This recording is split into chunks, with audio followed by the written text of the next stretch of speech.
j'aimerais reconnaître avec mon excellent contradicteur que l'Union africaine semble bel et bien avoir pris au sérieux la question du maintien de la paix en Afrique. D'abord, en proclamant un certain nombre de principes dans l'acte constitutif et aussi en mettant en place un mécanisme continental d'alerte rapide, un centre de gestion des conflits, des forces prépositionnées, ainsi que des moyens logistiques, financiers et humains.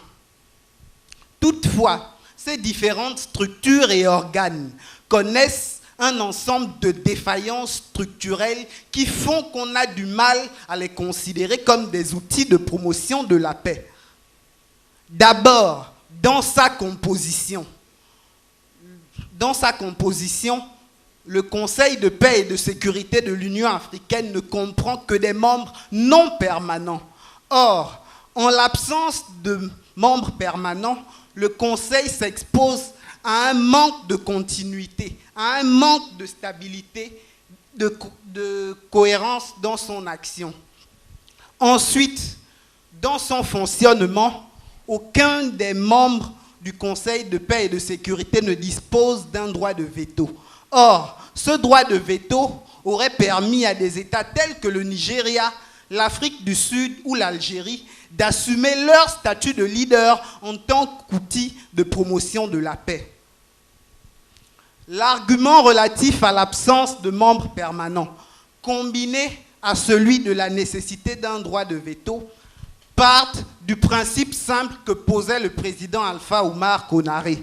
Dans toute entreprise commune, il y a une locomotive et des wagons. Il nous faut admettre qu'il y a des pays leaders dont la répartition des responsabilités devrait être plus grande que celle des autres.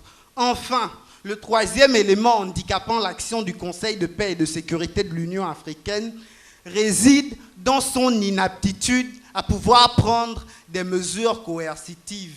Ce Conseil peut simplement recommander à la conférence des chefs d'État et de gouvernement de prendre des mesures en cas de crimes de guerre, crimes de génocide et crimes contre l'humanité.